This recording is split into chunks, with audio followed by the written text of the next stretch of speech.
Hi, welcome back.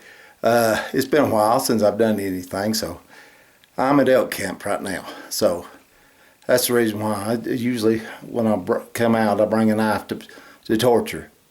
And once again, I find out that when I torture a prototype, or I didn't torture it, I give it to my buddy and said, here, use it to dig with.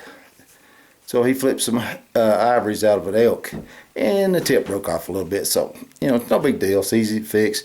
Know what? I changed thicknesses. I went from thick to thinner, so I got to get that process right. That's the reason for the prototype torture test, and I do that. The rest of it held up perfect. I've helped with what was it? 2 deer and my cow that I just got here the day before yesterday. And so anyway, I helped a couple of kids get their first animal, and anytime that I can get kids interested in and to get into hunting, and you know, it's not all about the harvest, unless you're using it absolutely to fill your freezer to feed your family, which I do. So you gotta lay in there and hunt. But they'd hunted hard and hadn't seen nothing, and we'd been seeing deer down here at my buddy's cabin, so they come down and ask, and I put them on deer. And let me see about, I didn't take a picture of them. I wish I had have, but I didn't. It's just raw stupidity on my part, and I didn't film any of it because I was busy keeping the daddy calm, so the kids wouldn't get excited. And I told them after they shot the first one, I told them before they shot the first one, if I just remain calm, don't say nothing, don't jump around, don't do anything. He said just ease off, back off, and trade shooters that they could both get a deer. And they did. They paid attention to me. They did exactly what I said, exactly.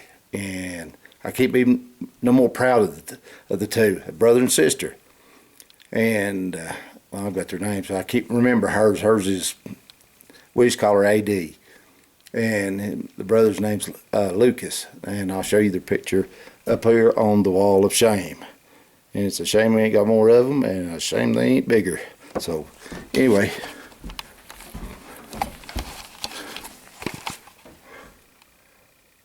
let's see them.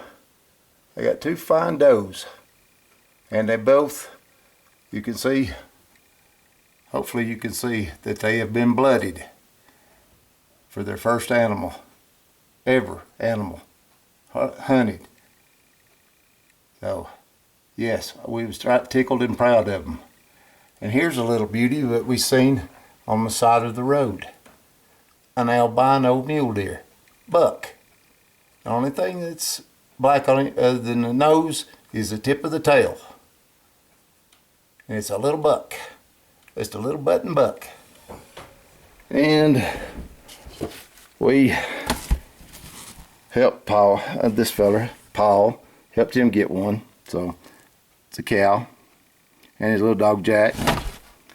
And this is another one that we kind of helped get his first elk too. That's Briggs, and that was his first elk. It was a cow, and it was a saddle horse. It was a big one.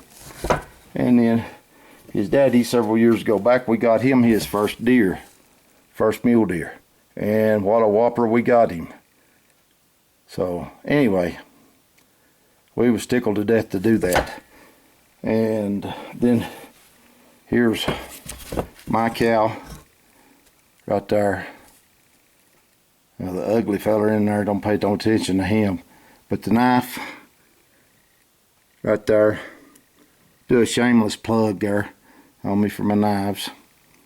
And it worked great.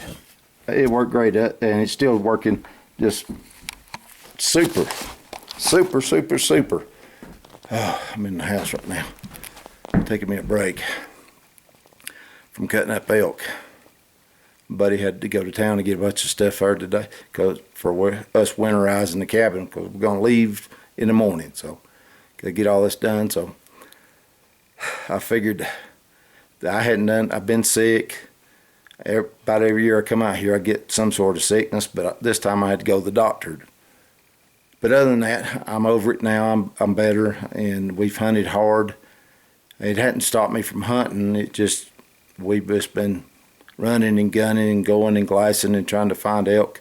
I've seen tons, thousands. Well, I've probably put my eyes on over 300 plus head of elk.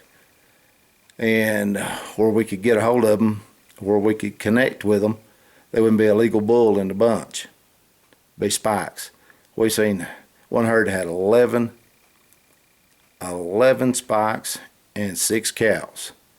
We seen another herd that had 9 cows and 6, but there was none of them legal. None of them had the 5-inch eye guards on them. That's all we're looking for. We're looking for meat. We're not looking for no 400 class 6x6 or 7x7 or anything.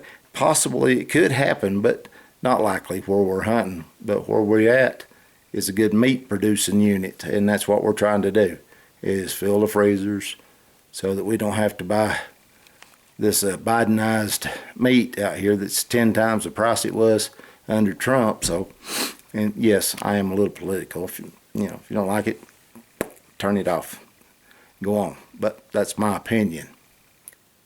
But anyway, so when I get back, I'll upload this and everything. Like I said, it's been a while since that, and I'm getting back in time that I should be able to enter and do a little bit of the Sam Towns buoy build-off challenge there and everything. So when I get back, that'll give me something to shoot for here. When I cut this elk up, we got about 21 days that we soak it in their brine so it's edible, perfectly edible. I mean, it's delicious, one bite from the next.